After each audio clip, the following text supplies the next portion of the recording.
আপনি বলবেন যে আমাদের নবীজি আছে তো আছে কোথায়? উনি তো দুনিয়াতে নাই, ঠিক না? কি নাই? আছে আছে আছে। উনি মদিনা মুনাওয়ারায় রওজায়ে আখারে আছেন। আমাদের নবী হায়াতুল নবী, মামাতুল নবী না, এখনো রওজায় জীবিত আছেন। যে যায় সালাম দেয়, দেখেন আর জবাব দেন। কোরআন এটাই বুঝেছে, আপনি থাকবেন আর একবারে সমূলে ধ্বংস করবো তো করবো কি করে? সবচেয়ে বড় বেঁচে গেছি আমরা এটা, নাহলে বহুত আগে আমাদেরকে সমূলে ধ্বংস করে দেওয়া উচিত ছিল। এতদিন 1400-1500 বৎসর কোন উম্মতকে আল্লাহ এতদিন অপেক্ষা করেন নাই। ইতিহাস উঠান, কয় বৎসরের মাথায় ধ্বংস করে দিছে দেখেন উঠায়া। 1500 বৎসর হয়ে গেছে, আজ পর্যন্ত আমাদেরকে সমূলে ধ্বংস করেন না, করবেন না। শুধু নবীজির কারণে বেঁচে গেছে। নাহলে সন্তান মা বাবাকে এত বড় বড় চোখ দেখাবে আর সে বেঁচে থাকবে? ইম্পসিবল। এত বড় বড় চোখ দেখাবে আর বেঁচে যাবে? সন্তান মা বাবাকে গালি দিবে আর বেঁচে যাবে?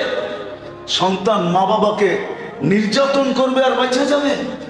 সন্তান মা বাবাকে বৃদ্ধাশ্রমে রেখে আসবে আর সে বাড়ি পর্যন্ত জীবিত আইসাস জীবন করবে? এটা কোনো দিন পসিবল ছিল না। অতীত তালাশ করে দেখেন। শুধু বেঁচে গেছি নবীজির কারণে। নাইলে একদিকে মা বাবাকে বৃদ্ধাশ্রমে রাইখা বাহির হইতো, আরেকদিকে মাটি ফাঁক হইতো আর সে ভিতরে চলে যেত। শুধু নবীজির কারণে বেঁচে গেছে। নবীজির কারণে আল্লাহ আমাদেরকে বাঁচাচ্ছে। মুহাম্মদুর রাসূলুল্লাহ সাল্লাল্লাহু আলাইহি ওয়াসাল্লামের কারণে, যে উম্মতকে সবচেয়ে বেশি ভালোবাসতেন। আপনাকে বোঝানো যাবে না, বোঝানো যাবে না। ওই চিত্র কোনোদিন আমি টাইনা আইনা কাউকে দেখায় বুঝাইতে পারবো না। যে আরশে গেছেন, আল্লাহর সাথে দিদার হইতেছে। কাবা কাউসাইনি আও আদনা ফাদানা ফাতাদাল্লা ফাআওহা ইলা আবদিহি মা আওহা। আল্লাহ নৈকট্য লাভ করছেন, আরশে গেছেন, আল্লাহর পাশে বসছেন, বন্ধু আর আল্লাহর সাথে কথাবার্তা চলতেছে। ওই সময় উম্মতকে স্মরণ করা, ফাতেমাকে স্মরণ না কইরা, নিজের পরিবার পরিজন স্মরণ না কইরা, হাসান হোসাইনকে স্মরণ না কইরা, আপনাকে আমাকে স্মরণ করা, ভালোবাসা কতটুকু আপনি বুঝবেন না। নাহলে আপনার আত্মাহিয়াতের ভিতরে পড়েন তো পড়েন কি করে? ওয়ালা ইবাদিল্লাহিস সালিহিন। এটা আল্লাহ বলে না, এটা নবীজি বলছে। আল্লাহ তো বলছে আসসালামু আলাইকা আইয়ুহান নাবিয়্যু ওয়া রাহমাতুল্লাহি ওয়া বারাকাতুহু। আল্লাহ এটা বলছে, কিন্তু নবীর সাথে সাথে বলছে আমার উপরে শুধু আমার উম্মত কই যাবে? এই টেবিলে যদি উম্মত হারায় যায় তো আর কোন টেবিলে উম্মত স্মরণ হবে? আর এই সুযোগই পাবো কোথায়? এরম ঘনিষ্ঠই হব কোথায়? এই জন্য উম্মতকে সাথে সাথে স্মরণ করছেন। ওয়ালা ইবাদিল্লাহিস সালিহিন। অথচ উম্মত আজকে নবীর সাথে সম্পর্ক করতে চায় না, আল্লাহর সাথে না। এই জন্যই আমার কথা শুরু ছিল, দুনিয়াতে কোনো ব্যক্তি নাই যার সাথে কোনো না কোনো সম্পর্ক না আছে, কিন্তু অচিরেই সমস্ত সম্পর্কগুলা শেষ হয়ে যাবে। আসেন আজকে বৈশা শিখি, সব সম্পর্কই তো শেষ হয়ে যাবে, কেউ তো স্মরণ করবে না। কবির কথাই তো সত্য হবে, কবির কথাই তো সত্য হবে। পুরান ঢাকার মানুষ হিসাবে যদি বুঝে আসে, কবির কথাই তো সত্য হবে। मिले खाक में आहले शाह कैसे कैसे, जमी खा गई नौजवां कैसे कैसे, अजल ने न छोड़ा किसरा न दारा, उसी से सिकंदर सफाते भी हारा, हर एक लेके क्या क्या हसरत सुधारा, परा रह गया यही ठाट सारा, तुझे बचपन ने बरसों खिलाया, जवानी ने मजनू बनाया, बुढ़ा पे आके फिर क्या क्या सिताया, अजल तेरा कर देगी बिल्कुल सफाया, तुझे दुल्हन के रहूं सबसे आला, वो जीनत निराली हो फैशन निराला, यूं ही जिया करता है क्या मरने वाला, तुझे हुस्न ज़ाहिर ने धोखे में डाला, जगह जी लगाने का दुनिया नहीं है, ये इबरत की जा है तमाशा नहीं है। সত্য এটাই। আসেন শিখি কোন সম্পর্কগুলো আমার চিরদিন কাজে লাগবে। যুবক, তোমাদের পায়ে হাত রেখা বলি, বিলকুল পায়ে হাত রেখা, হাত জোর করে বলি, পায়ে হাত রেখা বলি, আসো আসো, আল্লাহর সাথে যৌবন দিয়া সম্পর্ক করো, চিরদিন তোমার সাথে থাকবে, চিরদিন মূল্যায়িত হবে যৌবন, চিরদিন। রাস্তায় যখন বাহির হবে তো উপর থেকে চিৎকার আসবে, লাউলা শাবাবা খুরশা লাজালতু সামা হাদিদা ওয়াল আরদা সাফসাফা ওয়াত তুরাবা রামাদা ওমা আনজালতু মিনাস সামাই কাতরা ওমা আমবাতু মিনাল আরদি হাব্বা ওয়াল আনজালতু আলাইহিল আযাবা সাব্বা। মা বোনরা যদি পর্দা, দিনদারি আর পর্দার সাথে সম্পর্ক জোড়ে, তাহলে কিয়ামতের দিন চিরদিন সঙ্গে থাকবে। ফাতেমার জান্ডার নিচে যখন জান্নাতে যাবে না, ফাতেমা রাদিয়াল্লাহু তাআলা আনহাতে আল্লাহ জান্ডা দিবে আর বলবে, ফাতেমা তোর মেয়েদেরকে ডাইকা জড়ো কর। ফাতেমা ডাকবে, সব জড়ো হবে পর্দা নিশিন দিনদাররা। তারপর আল্লাহ ঘোষণা দিবে, ফেরেশতা সহ সবাইকে গত্তু আবসারাকুম, সবাই দৃষ্টি নিচে করো। ফাতেমা তার মেয়েদেরকে নিয়ে এখন জান্নাতে যাবে, কেউ চোখ উঠায় দেখবে না, না, না। সত্য এটা। সম্পর্ক করো। হাসান হুসাইনও তোমাদেরকে ডাকবে, যুবকদেরকে ডাকবে হাসান হুসাইন, জড়ো করবে, দুই ভাইয়ের হাতে থাকবে ঝান্ডা, আগে আগে আর যুবকরা থাকবে পিছে, তারপরে চলবে জান্নাতের দিকে। বয়স্কদের ঝান্ডা থাকবে আবু বকর আর ওমর রাদিয়াল্লাহু তাআলা আনহুর হাতে, এরা ডাকবে এই উম্মতের বয়স্কদেরকে, জড়ো করবে, আর সমস্ত উম্মতের সামনে থাকবে মুহাম্মাদুর কে কে কে। ওই গাড়ির বহর কেমন হবে আল্লাহই জানে। ওলামা মানবে না আমার কথা। আমি তো মনে হয়, আমি মনে মনে ভাবি যে আল্লাহ এই উম্মত ব্যতীত মনে হয় কাউকে জান্নাত দিতেই চান না। কাউকে জান্নাত ওলামা মনে হয় আমার কথা মানবে না, দিতেই চান না। বলে অন্য উম্মতকে দিছেন কেন? প্রশ্নের থেকে বাঁচার জন্য মনে হয় একটু দিছেন, একটু। আমি দেখাই, জান্নাতের 3 ভাগের 2 ভাগ হবে এই উম্মত। একজনের উম্মত কতটুকু হবে? 3 ভাগের 2 ভাগ। আমরা জান্নাতের 3 ভাগের 2 ভাগ কয়জনের উম্মত? কে? একজনের উম্মতই হবে 3 ভাগের 3 ভাগের। আর বাকি কয় ভাগ? 1.25 লক্ষ পাইছে 1 ভাগ। 1.25 লক্ষ পাইছে, তো পাইলে আর পাইছি কি? 1.25 লক্ষ মিলা আর একজনে পাইছে। তাহলে আমার কথার কিছু ইঙ্গিত এখানে আছে। একজনের উন্নতি পাইছে 2 ভাগ, ঠিক না? আর 1.25 লক্ষ পাইছে। এর ভিতরে মুসাও আছে, ঈসাও আছে, এর ভিতরে আদমও আছে, ইব্রাহিমও আছে, এর ভিতরে নূহ আছে আলাইহিমুস সালাতু ওয়াস সালাম, 3 জন কিতাবওয়ালা নবীও আছে, 312 জন রাসূলও আছে, 4 জন উলুল আজমি মিনার রাসূলও আছে। সব মিলা পাইছে কি? পাইলে আর পাইছে কতটুক?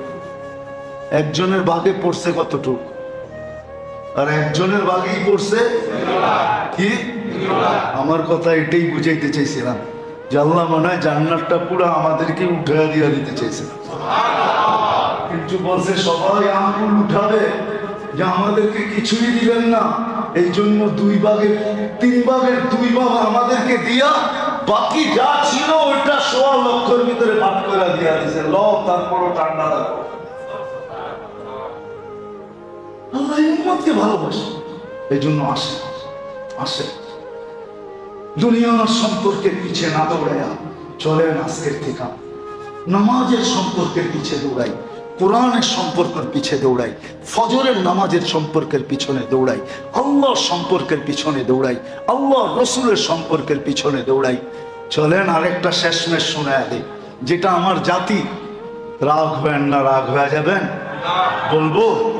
হ্যাঁ, বলবো না, আবার রাগ হয়ে যেতে পারে। না না, আপনারা না হইলেও কিছু রোগ রাগ হয়ে যেতে পারে।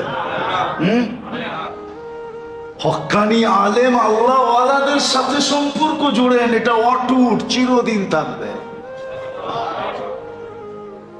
আজকে তো কাঠমোল্লা কইতেও দেরি করি না, ঠিক না? ও মোল্লা কইও তো চিৎকার দিতে দেরি করি না, ঠিক না? সেক্রেটারি সাহেব ইমাম সাহেবকে ধমকাইতেও দেরি করে না, আবার একটু পরে একটা দায়িত্ব বিহারের ইমাম বলতেও দেরি করে না। আপনি যে একটু আগে ধমকাইলেন, তারপরে একটা দায়িত্ব বিহাদাল ইমাম বললেন, আপনার একটা দায়িত্ব বিহাদাল ইমাম হয় না, হয় না? জিজ্ঞাসা আমাদেরকে হয় না। আপনি একটু আগেই তো ধমকাইলেন, বড় বড় চোখ দেখাইলেন, যা খুশি তা কইলেন, আবার একটু পরে একটা দায়িত্ব বিহাদাল ইমাম কইলেন। একটা দায়িত্ব বিহাদাল ইমাম আপনার হয় নাই। উলামাদের সাথে সম্পর্ক রাখেন, হক্কানি আলেম আল্লাহ ওয়ালাদের সাথে। আমি তো আমার জাতির পায়ে ধরে এতটুকু বলি যে তুমি সম্পর্ক না জুড়তে পারো, কোনোদিন আঙ্গুল উঠাও না। কেননা কেরামান কাতিবিন ইয়ালামুনা মা তাফআলুন। প্রযুক্তি শুধু আমাদের কাছে নাই, সুপার প্রযুক্তি আল্লাহর কাছে আছে।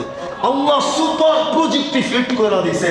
আপনি আঙ্গুল উঠাইছেন আর ফেরেশতা স্ন্যাপ নিয়ে আনিছে, ছবি নিয়ে আনিছে, ভিডিও করে ফেলছে। আপনি ভাবতেছেন ভিডিও প্রযুক্তি আপনি নিয়ে আসছেন? 1400 বছর আগে আল্লাহ, দুনিয়ার মানুষ জন্মের আগে আল্লাহ প্রযুক্তি নিয়ে আসছে, নাইলে কোরআনে কি করে আসতো? আঙ্গুলটা ছাপের কথা কোরআনে কি করে আসতো? না আসে নাই? হ্যাঁ আসছে। কোন সূরা জানি? লা আকসিমু বিহাদাল বালাদ ওয়া 29 পারাই আছে, ভুলে গেছি আমি। সূরা বালাদ পড়ুন না। লা আকসিমু বিহাদাল বালাদ ওয়া আনতা হিল্লুম বিহাদাল বালাদ ওয়া ওয়ালিদিন ওয়া মা ওয়ালাদ ইনসানা ফি কদর আহাদ বালা কাদিরিনা আলা আন নুসাবিয়া বানানা। কিয়ামতের ভিতরে বালা, কুরআন বলতেছে কিয়ামতের দিন তোর আঙ্গুলের ছাপ তোকে আমি মিলায়া দিব, মিলায়া। আপনি বলতেছেন ফিঙ্গার, বায়োমেট্রিক আপনি আজকে আবিষ্কার করেন, 1400 বছর আগে কেন? সৃষ্টির আগে বায়োমেট্রিক আবিষ্কার করা কোরআনের ভিতরে ঘোষণা দিছে, বালা আদিরিনা আন মুসাবিয়া বানানা। তোর বায়োমেট্রিক তোকে মিলায়া দেব। তুই আজকে বায়োমেট্রিকের কথা বলিস? আমি তো আমার জাতিকে বলি, আলেমের পিছে চলতে পারেন না, কোনো আফসোস নাই, কিন্তু আঙ্গুল উঠায় না। কিন্তু চলতে যদি পারেন তাহলে চিরদিনের সম্পর্ক। কেননা কিয়ামতের দিন দুনিয়ার রুলস আছে। সর্ব আদালতে যার ফাঁসির রায় হয় তার বাঁচার শুধু একটা রাস্তা থাকে, সেটা হলো প্রেসিডেন্টের কাছে যদি জীবন ভিক্ষা চাইতে পারে। কিন্তু বাংলাদেশের এটা রুলস নাই যে জীবন ভিক্ষা চাইলে প্রেসিডেন্ট দিবে, এটার কোনো অঙ্গীকার নাই। ইচ্ছা দিতেও পারেন, নাও দিতে পারেন। প্রেসিডেন্টের কাছে কোনো আদালত চলে না। কিন্তু হ্যাঁ, সূক্ষ্মভাবে গোপনীয়ভাবে একটা জিনিস চলে, যদি কেউ কানে কানে সুপারিশ করা প্রেসিডেন্টকে রাজি করতে পারে তাইলে হয়তো জান বাঁচার সুযোগ আছে। তো আল্লাহ কিয়ামতের দিনের মালিক, মালিক ইয়াউমিদ্দিন। আল্লাহ কিয়ামতের দিনের মালিক। আল্লাহ বলবেন সর্ব আদালতের থেকে যখন ফাঁসির রায় হবে তো একটা রাস্তা থাকবে, সেটা হলো আমার কাছে সুপারিশ। আর আমার কাছে যে সুপারিশ করবে, জীবন ভিক্ষা যে চাবে, সুপারিশ করবে, আমি তার জীবন ভিক্ষা দিব। দুনিয়ার রাজা তো গ্যারান্টি দেয় না, প্রেসিডেন্ট গ্যারান্টি দেয় না, আমি আল্লাহ গ্যারান্টি দিতেছি, আমি সুপারিশ কবুল করব এবং মাফ করব। ওই দিনের সুপারিশকারী হইল হক্কানি আলেমরা, আল্লাহওয়ালারা, আশ-শুফাআউ তাআলা।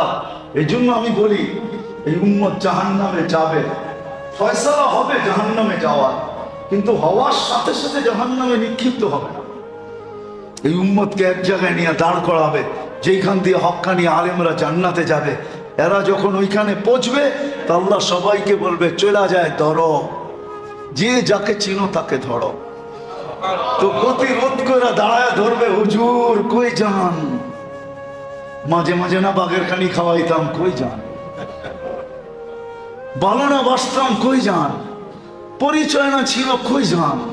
তো হুজুরও হাসতে হাসতে করবো, পান চাবাইতে চাবাইতে জান্নাতে যাই, জান্নাতে। বলবে হুজুর যাইতে দিব না, আমাদের ফয়সালা হয়ে গেছে দুজকে, শুনছি আপনারা সুপারিশ করলে আল্লাহ গ্রহণ করবে, আমাদের জন্য হাত উঠান না। হুজুরদের দিলের ভিতরে উম্মতের ভালোবাসার তুফান চলে আসবে, হাত উঠায় বলবে আল্লাহ আমরাও জান্নাতে যাব না। আল্লাহ বলবে কেন যাবে না? সব পরিচিত, আমার নবীর উম্মত, আমাদের পরিচিত, এদেরকে না দিলে জান্নাতে যাব না। তো আল্লাহর রহমতে জোশ উঠবে, আল্লাহ বলবে যে যাকে চিনো, যে যাকে মনে চায় নিয়ে যাও জান্নাতে। আসেন এটা শিখি। সম্পর্কহীন তো আমরা দুনিয়াতে কেউ নাই, কিন্তু মৃত্যুর সাথে সাথে সব সম্পর্কগুলো ছেদ হয়ে যাবে, কোনো সম্পর্ক থাকবে না। আসেন আজকের থেকে শিখি। কয়েকটা আমি আঙ্গুল দিয়ে দেখাইলাম, হক্কানি আলেমদের আল্লাহওয়ালাদের সোহবতে থাইকা শিখি।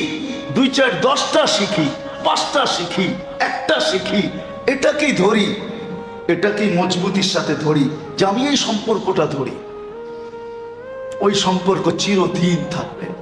নামাজের সম্পর্ক থাকবে, রোজার সম্পর্ক থাকবে, হজের সম্পর্ক থাকবে, যাকাতের সম্পর্ক থাকবে, সদকার সম্পর্ক থাকবে, খায়রাতের সম্পর্ক থাকবে, ফজরের সম্পর্ক থাকবে।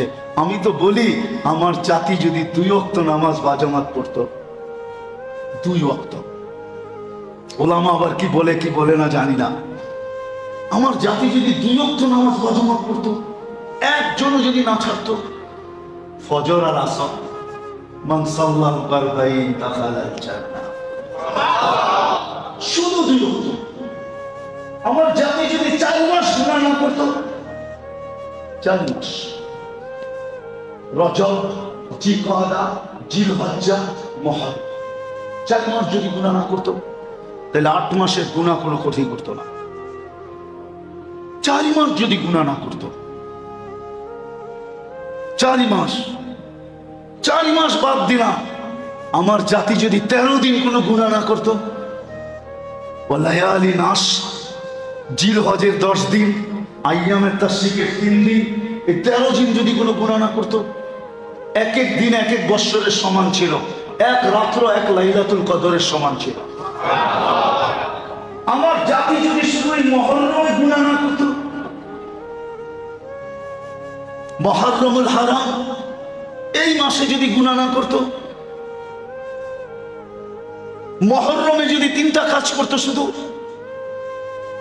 3-4টা কাজ করতো, এই মুহররমে 1 মাস, এই 1 মাস যদি কোনো গুনাহ না করতো, নামাজ যদি না ছাড়তো, যত বেশি পারে তওবা করতো,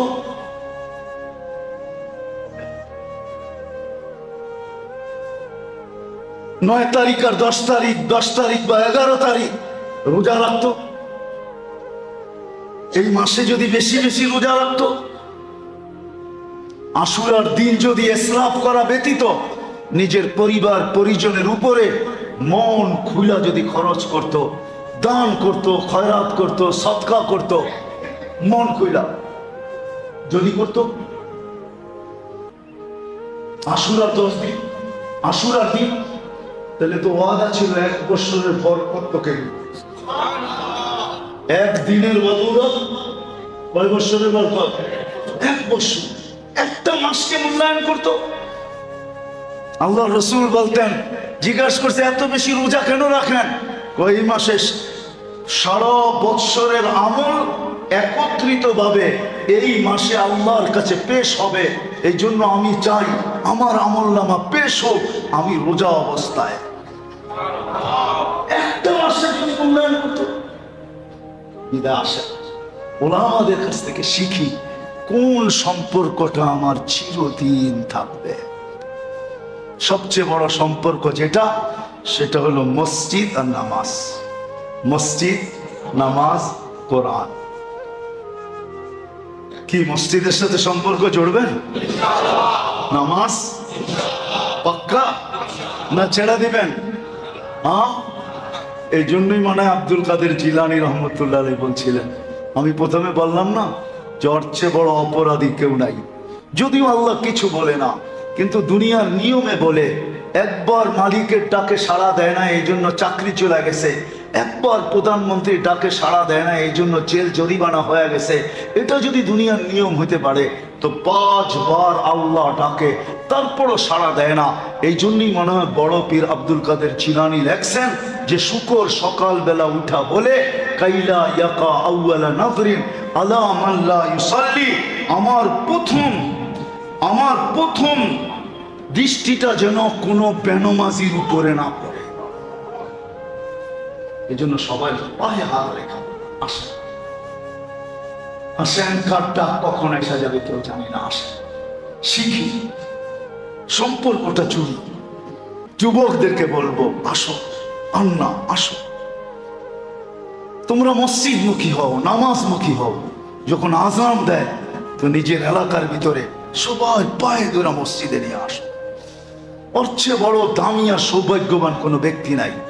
আরে মুয়াজ্জিনের সামান্য আল্লাহু আকবার, আল্লাহু আকবার, লাউড স্পিকারের আহ্বানকে যদি আল্লাহ দাওয়াতে তাম্মা বলতে পারে, আল্লাহুম্মা রাব্ব হাযিহি দাওয়াতি তাম্মা, তার লাউড স্পিকারের আওয়াজকে যদি আল্লাহ এত বড় মর্যাদা দিয়া দাওয়াতে তাম্মা বলতে পারে, ও যুবক, তুমি যদি কারো পায়ে হাত দিয়া, হাত দইরা বুঝায়া শুনায়া যদি মসজিদে আনো, তোমার এই দাওয়াতকে আল্লাহ কি বইলা সম্বোধন করবে তুমি নিজেই ভাবো।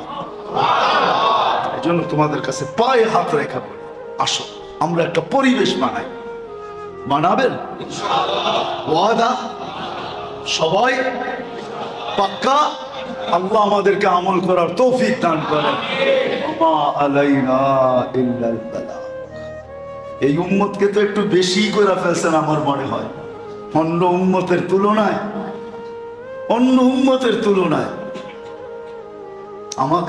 আমার মনে হয় যতটুক ভালোবাসা আল্লাহর ছিল সব মনে হয় এই উম্মত কি দিয়ে দিয়েছে। এই উম্মতকে একটু বেশি ভালোবাসা দিচ্ছেন, এত ভালোবাসা দিছেন। কিন্তু ভালোবাসলে কি হবে? সবাই কপালে তো সব শোভা পায় না, আমাদের কপালেও মনে হয় শোভা পায় না। প্রবাদ বাক্য আছে, পুরাটা আমি বললাম না। কারো কপালে, সবাই কপালে সবকিছু শোভা পায় না, আমাদের কপালেও মনে হয় শোভা পায় না। নাহলে আপনি ভাবেন, নবীরা পর্যন্ত যেই নবীর উম্মত হওয়ার জন্য আল্লাহর কাছে হাত উঠায়া চাইছেন, ওই নবীর উম্মত আপনাকে আমাকে বিনা চাওয়ায় বানাইছেন। ওজন করতে পারেন? 2টা ওজন। নবীরা উম্মত হওয়ার জন্য চাইছেন, বানান নাই, এটা এক পাল্লায় রাখেন। আর আপনি চান না আপনাকে বানাইছে, 2টা ওজন করতে পারলে তারপরে আপনার বুঝে আসবে আমি কি বলছি। ওয়েট না করতে পারলে বুঝে আসবে। চাওয়া ছাড়া বানাইছে, চাওয়া ছাড়া। তো যেটা বলতেছিলাম, আল্লাহ ভালোবাসা আমাদেরকে অস্তিত্ব দিয়েছে, ওনার কাছেই চলে যেতে হবে। আপনি মানুষ হিসাবে সদিচ্ছায় আসেন নাই, আর আমিও আসি নাই, কেউ আসে নাই। আল্লাহ সদিচ্ছায় মানুষ বানাইছেন, ওনার কাছে চলে যেতে হবে। মরতে দেরি দুনিয়ার সমস্ত সম্পর্কগুলো আজকে যা আছে এগুলা ছিন্ন হইতে দেরি হবে না। এটাই আমার কথা শুরু ছিল, যে দুনিয়াতে এমন কোনো মানুষ নাই যার সাথে দুনিয়ার কোনো সম্পর্ক না আছে। কোনো না কোনো সম্পর্ক আছে, কারো সাথে অনেক, কারো সাথে কম, কিন্তু আছে। সম্পর্কহীন মানুষ দুনিয়াতে নাই, কিন্তু একটা দিন আসবে, মরতে দেরি, সব সম্পর্ক ছিন্ন হইতে দেরি হবে না। শুধু সম্পর্ক ছিন্ন হবে না, প্রমাণ দিলাম, কেউ কারো খবরও নিবে না, কেউ কারো খবরও, হয়তো বৎসরে একবার নেই, আধবার নেই, মাঝে মাঝে নেই, কিন্তু ডেলি খবর নেই না, ডেলি খবর নেই না। রাগ হয়ে যাবে? এইখানে যদি কারো ভাই বিয়ে ছাড়া মারা যায় থাকে, আমার মনে হয় এই পর্যন্ত একদিনও ভাইয়ের জন্য একবারও হাত ওঠে নাই। কেউ হাত উঠে বলতে পারবেন যে আমার ভাই মারা গেছে? আর আমার এখনো মনে আছে আমি ভাইয়ের জন্য হাত উঠাই। হাত উঠায় না, কেউ মনে রাখবে না। সত্য এটাই, সব সম্পর্ক ছিন্ন হয়ে যাবে। আল্লাহ কোরআনে কসম খায় বলতেছে, আল্লাহ আমাদের মঙ্গল চান, আমরা সুখী হই, এটা আল্লাহ চান। আল্লাহ কোনো বান্দাকে দুঃখ দিতে চান না। যদি দুঃখ দিতে চাইতেন তো অনর্থক কাউকে চিমটি কাটলেও এটার বিচার কেন আল্লাহ করতেন? অনর্থক যদি কাউকে আপনি একটা চিমটি দিলেন, চিমটি, এটার বিচার হবে না? হবে না? হ্যাঁ, কি হবে না? হ্যাঁ হবে। কিরামান কাতিবিন ইয়ালামুনা মা তাফআলুন, এটা পুরা ভিডিও সহ আল্লাহ নিয়ে নিছেন, ফেরেশতা নিয়ে নিছেন, ভিডিও সহ, অডিও না, লেখা রাখেন নাই, পুরা ভিডিও। আপনি ভাবছেন খবর দেখেন আর স্যাটেলাইটের সাথে সাথে ছবিটা দেখা, অ্যাক্সিডেন্ট কেমনে হলো, ঠিক না? আপনি ভাবছেন এই প্রযুক্তি আপনাদের কাছেই আছে, ঠিক না? আল্লাহর কাছে এই প্রযুক্তি নাই। আপনি কোন পজিশনে চিমটিটা দিছেন ওটা পর্যন্ত আপনার সামনে তুলে ধরা হবে। ইয়াউমা তুবলাস সারাইর। আপনি বলবেন তিন কানে শুনে নাই, তিন কান লাগবে না, তারপরও পুরাটা আল্লাহর কাছে ভিডিও অডিও সবকিছু করা আছে। ইয়াউমা তুবলাস সারাইর। আল্লাহ বলে তিন কান শুনে নাই, আমরা শুনে ফেলছি, আমরা সব সুরক্ষিত করে রাখছি। আসতেছে দিন, সমস্ত গোপন জিনিস তোমার সামনে তুলে ধরা। ইয়াউমা তুবলাস সারাইর ফামা লাহু কুওয়াতিন ফামা লাহু মিন কুওয়াতিন ওয়ালা নাসির। ওই দিন তোমার সাহায্যে কেউ হাত বাড়াবে না, আর ওই দিন তোমার কোনো কোন সহযোগিতা চলবে না, কোন শক্তি চলবে না। ওই দিন কোন শক্তির কি বলে জানি এটা, প্রদর্শন চলবে না, শোডাউন চলবে না, ওই দিন চলবে না। ফামা লাহু মিন কুওয়াতিন ওয়ালা নাসির। কোন শক্তির শোডাউন চলবে না। যতটুকু করা দরকার এতটুকু করতেছি না। যদি এতটুকু করতাম তাহলে এই কথা সত্য ছিল, আসমাকে তো দেখ পুরা না তো ফির कहना, দামান ফেলা কে তো দেখ ভরনা তো ফির कहना। নারে কবি কোনোদিন লিখতেন না যে দামান ফেলা কে তো দেখ, आंसू बहा के तो देख, गुना ना धुल दूं तो फिर कहना। आंसू जब हिंदी ते आसे नदामत की आंसू गुनाहों को धुल देते हैं, এটা হিন্দি। नदामत की आंसू गुनाहों को धुल देते हैं, धुया फेले। और उर्दू ते आसे आंसू बहा के तो देख, गुना ना धुल दो तो फिर कहना। চোখে পানি ঝরে তো দেখ, তোর গুনাহ যদি পরিষ্কার না করলাম তারপরে বলিস।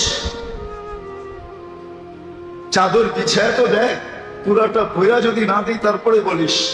আমল করা তো দেখ, যদি পরিপূর্ণ না হইল তারপরে বলিস। সত্য তো এটাই। যদিও কবি উর্দুতে লেখছেন, হিন্দিতে লেখছেন, কিন্তু এগুলো হাদিস কোরআনেরই তর্জমা, হাদিস কোরআনেরই চিৎকার। আমল ছাড়া যেরকম এই ছোট জীবনটায় কেউ হ্যাপি হওয়ার কোনো বিকল্প রাস্তা নেই। আমল হবে তো সে হ্যাপি হবে, শুধু আমল দ্বারা। কিছু থাকুক আর না থাকুক, কিছু থাকুক আর না থাকুক, কিচ্ছু নাই, কিচ্ছু নাই, কিন্তু সুখী। আগেও বলছি, এখনো বলি, এক কাপড়ে স্বামী স্ত্রী সুখী। কেমন সুখী? স্ত্রী স্বামীকে বলতেছে আমি জান্নাতি, বলছে এত দৃঢ়তার সাথে কি করে বলো তুমি জান্নাতি? তা কেন? সবরের বদলা জান্নাত, এটাই তো আল্লাহর ঘোষণা, রসুলের ঘোষণা। আর আমি যতদিন তোমার বাড়িতে আসছি এক কাপড়ে দুজন, আমি সবর করতেছি, না চাহিদা না অভিযোগ, আমার কোনো চাহিদা নাই, আর তোমার বিরুদ্ধে কোনো অভিযোগ নাই। কেউ জিজ্ঞাসা করলেও বলি আলহামদুলিল্লাহ ভালো আছে, মায় জিজ্ঞাসা করলেও বলি আলহামদুলিল্লাহ, বোন জিজ্ঞাসা করলেও বলি আলহামদুলিল্লাহ, বাড়িওয়ালারা জিজ্ঞাসা করলো, বলি আলহামদুলিল্লাহ ভালো আছে, কোনো অভিযোগ নেই। তো স্বামীর মনটা খারাপ হয়ে গেছে, ও তো জান্নাত বানায় নিল সবর করা, আমি জান্নাত বানাবো কি দিয়া? তো স্ত্রী স্বামীর গালে চিমটি কেটে বলতেছে, তুমিও তো জান্নাতি, তো আমি জান্নাতি কি দিয়া? তো আমার মতো স্ত্রী পায়কে শুকরিয়া আদায় করো না, ডেলি একবার না শতবার। বলে যদি এই কথাই সত্য হয় তো শুকুরের বদলাও জান্নাত, তুমিও জান্নাত। আমরা দুইজনই জান্নাতি, ফুর্তি জান্নাতে হবে। ফুর্তি কোথায় হবে? কোথায়? ফুর্তি জান্নাতে হবে। সত্য এটাই। সেদিন আমাদের ঘরগুলো এরকম হইতো, তাহলে আমাদেরকে অল্প বয়সে বুড়া হইতে হইতো না। ফজরের পরের থেকে রাত্র 10টা পর্যন্ত দোকান খোলা রাখতে হইতো না, চাঁদরাই তো যায় বসতে হইতো না, ঈদের পরের দিনই ছুটা যায় খুলতে হইতো না। তাহলে আমাদের সংসারও জীবনটাও সুখী হইতো, আধা বেলাও কারো যেত না। দোকান খুলছে, এক মাল বেচছে, আজকের বুঝ হয়ে গেছে, ও শাটার বন্ধ করতেছে, আরে মাত্র খুললি আবার বন্ধ করস, আজকের বুঝ হয়ে গেছে, কালকেরটা কালকে দেখা যাবে, বাড়িতে যা একটু ফুর্তি করি। বাড়িতে যা ফুর্তি বোঝেন? মনে হয়তো বোঝেন না। ভাঙ্গি বলে দিব, লাউড স্পিকার কিন্তু বাইরেরটাও খোলা আছে। বাড়িতে যাই একটু কি করি? ফুর্তি করি। কেননা 6 ঘন্টা থাকি ঘুমে, কয় ঘন্টা? 18 ঘন্টা থাকি কামে। 6 আর 18 কত? হ্যাঁ, ফুর্তি করার সময়টা কোন জায়গায় আমার দেখান। ফুর্তি কখন করেন? 6 ঘন্টা তো ঘুমেই যায়, ঠিক না? মনে হয় বুঝাইতে পারলাম না। যদি আমাদের জীবনটা এরকম হতো যে কোনো চাহিদা নাই, কোনো অভিযোগ নাই, তাহলে ফুর্তি করার অনেক সময় পাওয়া যেত। তাইলে কনকনে শীতের দিন ফজরের পরে উঠা কেউ অফিসের দিকে, মার্কেট রোডে, হাট বাজার, রোড ঘাট, দোকান পাট, অফিস আদালতের দিকে ছুটতো না, বলতো কনকনে শীত, কম্বল বড় মজা, আসো দুজনে একটু জড়ায়া দিলা ঘুমায়া থাকি। তাহলে এটার নাম হতো ফুর্তি, এটার নাম হতো এনজয়। বাবা সন্তানকে দেখা যায় আয়সা দেখে ঘুমে, আর রাইখা যায় ঘুমে, আবার আয়সা দেখে ঘুমে। এনজয় কোন সময়? হ্যাঁ, রাগ হয়ে গেলেন? মনে হয় না বোঝেন না আমার কথা। হ্যাঁ, এনজয় কখন? আপনি যখন আসেন, আমি যখন আসি, তখন তো বিরক্ত হয়ে আসি। 18 ঘন্টা পরিশ্রম করে বিরক্ত হয়ে আসি, এখন শরীর চায় ঘুম, আর বাচ্চা চায় এনজয়। যদি গাল উপরে উঠতে থাকে, একটু বিরক্ত করে ঘুমাইতে একটু দেরি হয়, তো বউর উপরেও চড়া বসে। তুমি একটু বুঝাইতে পারো না বাচ্চাগুলাকে? একটু দূরে রাখতে পারো না? সকালে উঠেই তো দোকানে দৌড়াইতে হবে, ঘুমাইতে হবে না?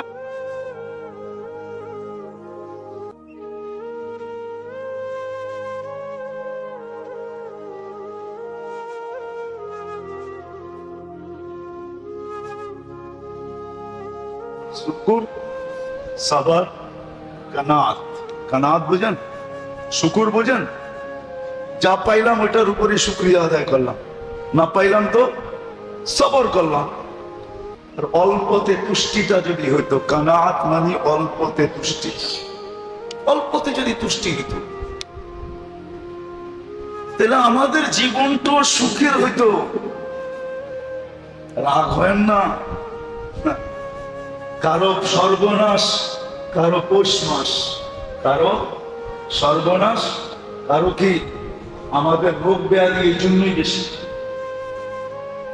আমাদের জীবনে কোনো সিস্টেম নাই, এই জন্যই আমাদের জীবনে রোগ ব্যাধি বেশি। এই জন্য একদিক দিয়ে কামায়, আরেক দিক দিয়ে ডাইয়া দিয়ে আসে। তা আপনার আমার হলো সর্বনাশ, আর কারো হয় মনে হয় বুঝাইতে পারি নাই, নাম নিব না, বুঝাইতে পারি নাই। কারো হয় পৌষ মাস, সব দিয়ে আসতে হবে। তো যেটা বুঝাইতেছিলাম, আমল ছাড়া হবে না। এই জন্যই আল্লাহ আমাদেরকে আমল দিয়েছেন। প্রত্যেক মুহূর্ত বেসিস আমল আছে, প্রত্যেক মুহূর্তের আমল আছে, প্রত্যেক ঘন্টা বেসিস আছে, প্রত্যেক দিন দিন হিসাবে আমল আছে, সপ্তাহ হিসাবে আমল আছে, মাস হিসাবে আমল আছে। বৎসর হিসাবে আমল আছে। আমলের কোনো বিকল্প নেই। আজকে আমি বুঝি আর না বুঝি, আমার যুক্তি তর্ক আমাকে বুঝতে দেখান না দেখ, আমার বিদ্যা সিদ্ধা আমাকে বুঝতে দেখান না দেখ, আমার পরিবেশ আমাকে বুঝতে দেখান না দেখ, কিন্তু সত্য এটাই, আমলের কোনো বিকল্প নাই। যে এখানে সুখী হতে চায়, হ্যাপি হতে চায়, আর চিরদিনে সুখী হতে চায়, আমলের কোনো বিকল্প নাই।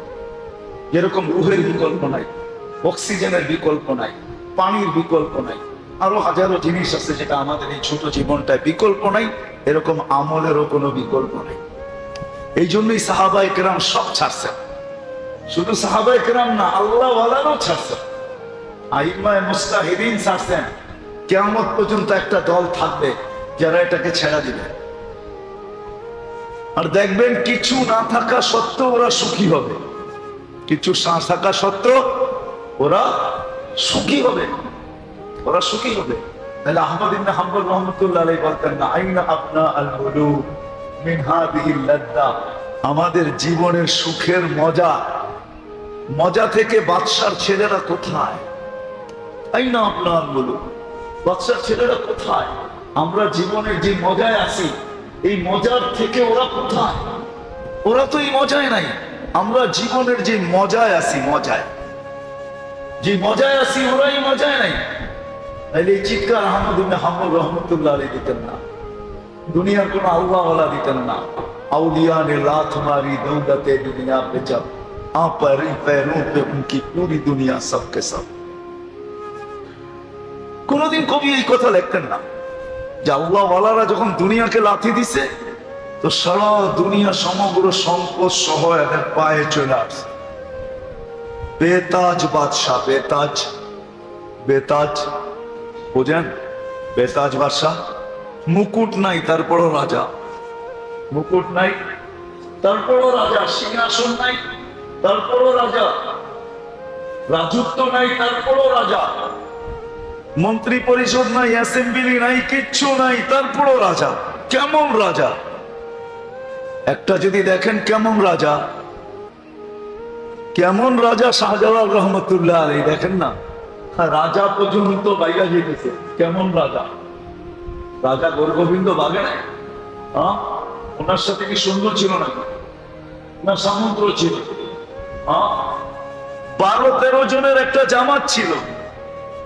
শাহজালাল ছিল, শাহ পরান ছিল, এই 2 জন আর 10 জন সঙ্গী ছিল। ওনার সফর সঙ্গী ছিল 12 জন। যখন দেখতেছে সুরমা পার হইতেছে জায়নামাজে বৈশা, আর তসবিহ হাতে, মাথা নিচে, সামনে তাকায়ও দেখে না কেউ ওই পারে আছে কে নাই, পার হইতেছে। তো গোরগোবিন্দ যদিও প্রতাপশালী ছিল, কিন্তু বুদ্ধিমান ছিল, বুদ্ধি ছিল, সময় মতো বুদ্ধিকে কাজে লাগায় নিছেন যে এর মোকাবেলা করা কোনো লাভ নাই, এর মোকাবেলা করা, এর প্রতিরোধ করা কোনো লাভ নাই। এ তো মুসলমান নদী পার হইতেছে সুরমা, এর প্রতিরোধ করলে জান আমার যাবে, এর চেয়ে ভালো জমিন একে দিয়া দিই, জান নিয়ে পালায় যায়। আসামে জান নিয়ে পালায় চলে গেছে, জমিন উঠায় দিয়ে গেছে। তাহলে এই মুসলমানওয়ালা কত বড় বাদশাহ! কি বাদশাহ মনে হয় না আপনার? না মনে হয় না? মনে হয় না, মনে হয় আপনার, মনে হয়। টিউনিসিয়া স্বাধীন হয়েছে কেমনে জানেন? টিউনিসিয়া জান না তো স্বাধীন হয়েছে কেমনে? সাহাবায়ে কেরাম জঙ্গলে, এখনো ওই জঙ্গল রাখা আছে, ওই মসজিদ এখনো আছে যেখানে সাহাবায়ে কেরাম যা দাঁড়াইছে। সন্ধ্যা হয়ে গেছে, জঙ্গলের ভিতরে এলান করতেছে, ও জঙ্গলে যারা আছো, চতুষ্পদ প্রাণী, শোনো, কাল সকাল পর্যন্ত জঙ্গল খালি করবে।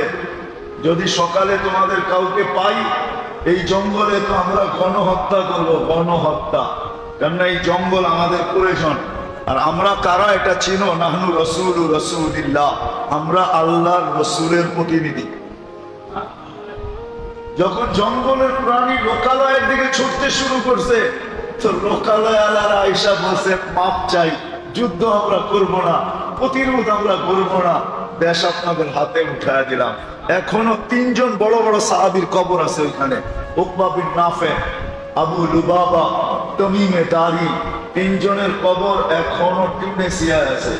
আমি দেখে আসছি, আপনারা যে দেখে আসেন। আমি দেখে আসছি, আপনারা দেখে আসেন। উকবা বিন নাফে, আবু লুবাবা, তামিমে দারি, তিনজনের আরো 12,000 আছে ওনাদের সাথে। টোটাল 12 থেকে 13,000 সাহাবার কবর আছে টিউনিসিয়া। কিন্তু প্রসিদ্ধ এই তিনজন যাদের কবর সুরক্ষিত রাখা আছে, তামিমে দারি, উকবা বিন নাফে, আবু লুবাবা, রাখা আছে। এই জন্যই আল্লাহ আমাদেরকে আমল দিছেন, যে আমলের বিকল্প নেই। জিলহজের 10টা রাত্র আর 10টা দিন, আল ফাজরি ওয়া লায়ালিন আশর, 10 রাত্র আসতেছে। আমি তো এই কদিন জুমার দিনও বলতেছিলাম, এই কদিন প্রত্যেক জায়গায় বলতেছি, কালকে সিলেটে বলতেছিলাম যে আমার জানা নাই যে বাংলাদেশে কোনো মসজিদে ইমাম খতিবের কাছে, মুয়াজ্জিন খাদেমের কাছে, মসজিদের কমিটির কাছে কোনো আবেদন আসছে যে আমরা 10টা রাত্র মসজিদে কাটাইতে চাই, আপনারা আমাদেরকে অনুমতি দেন। বা আমি আগে আবেদন এই জন্য করতেছি যে জায়গা যদি ফিলাবো হয়ে যায় তো আমার জন্য একটু জায়গা রাখেন। এরকম আবেদন মনে হয় কোনো মসজিদে আসে না। আপনাদের এখানে আসছে?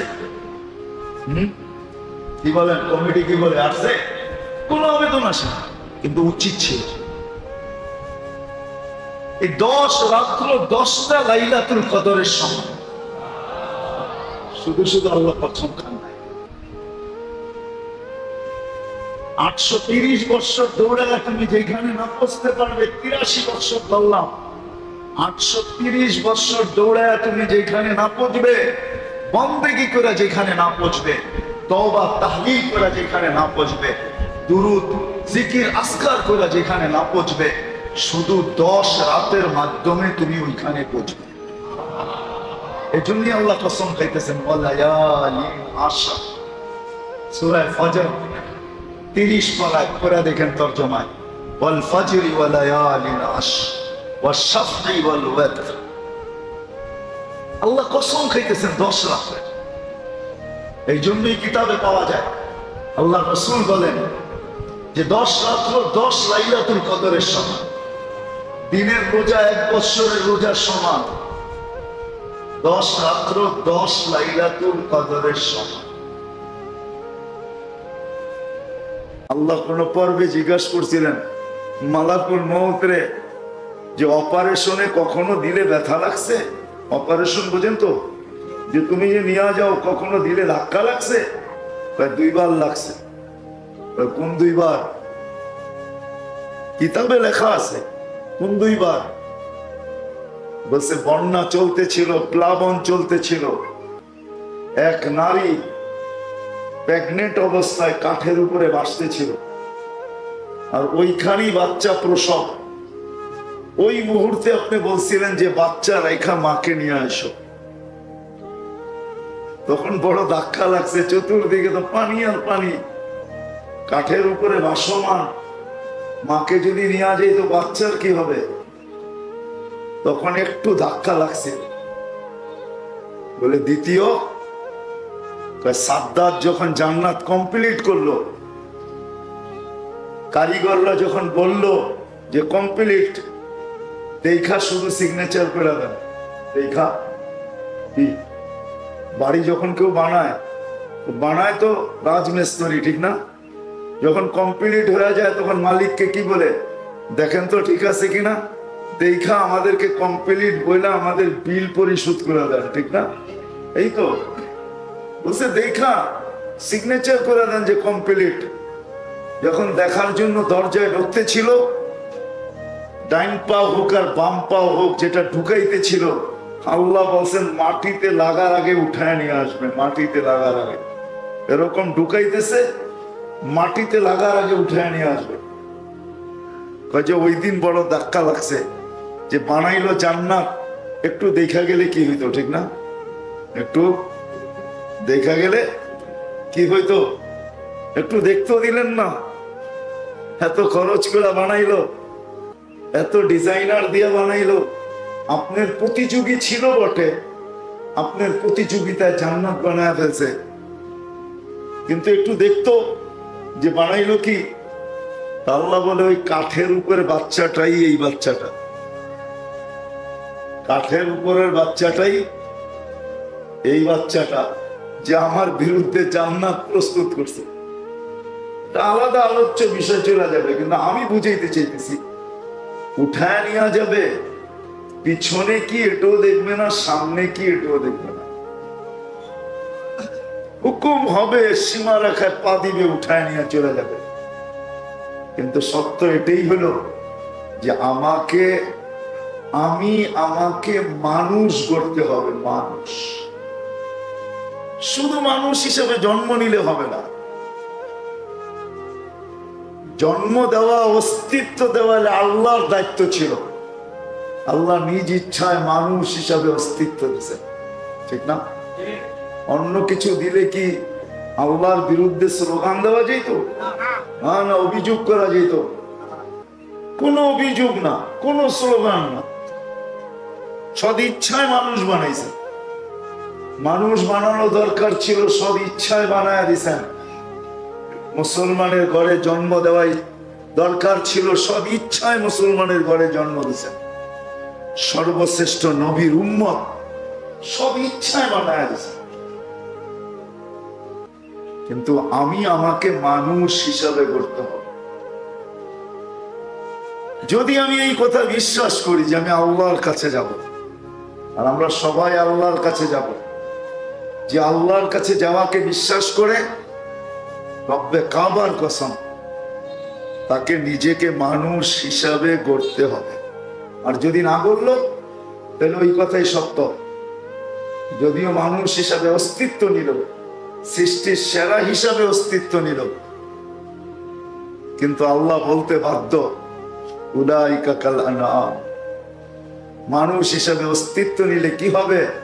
তুমি তো মানুষ হইলে না, জানোয়ার হইলে। তুমি তো মানুষ হইলে না, জানোয়ারের চেয়ে অদম হইলে। তুমি তো মানুষ হইলে না, কুকুরের চেয়ে অদম হইলে।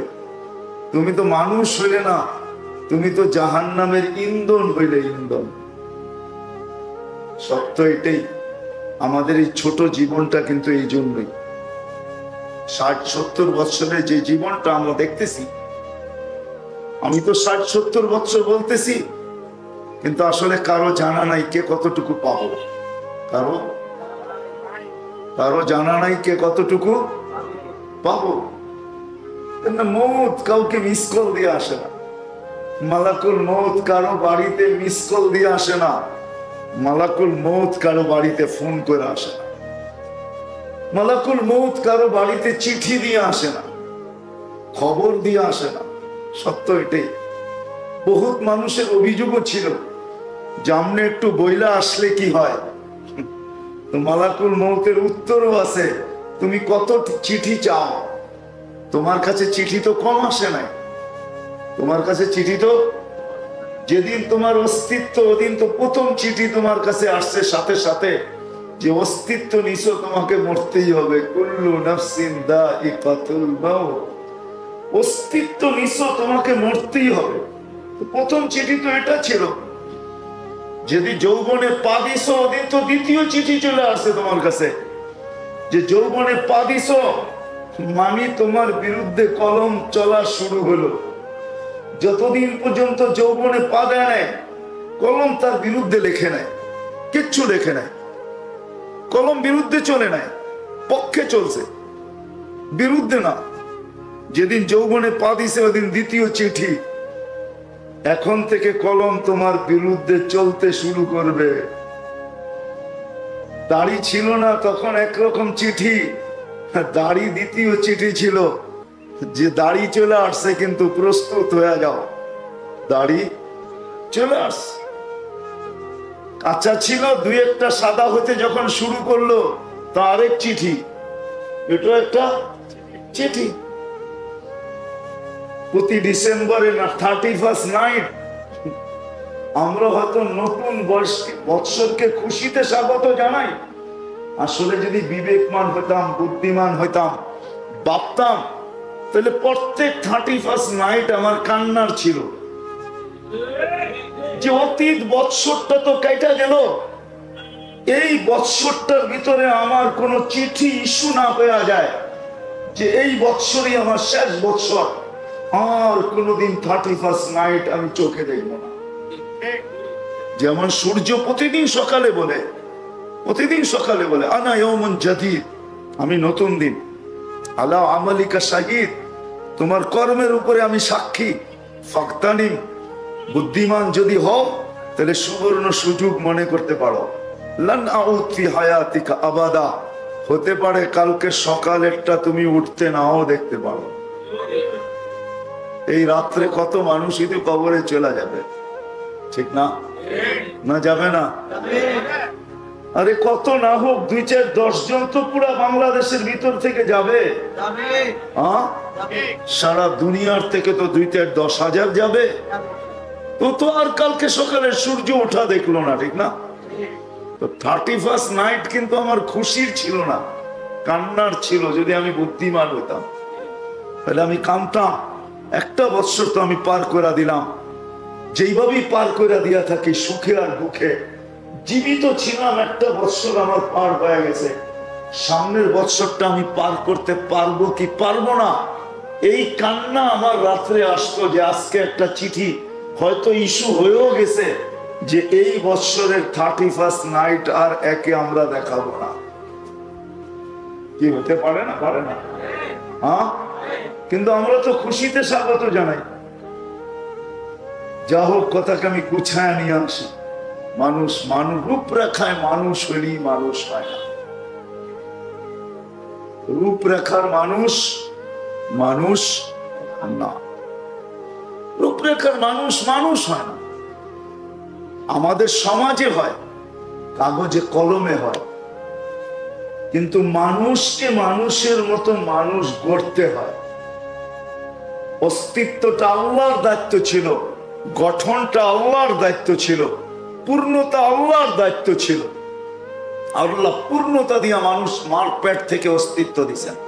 যাকে পূর্ণতা দেন নাই তার উপরে প্রশ্নের আঙ্গুলে উঠান নাই।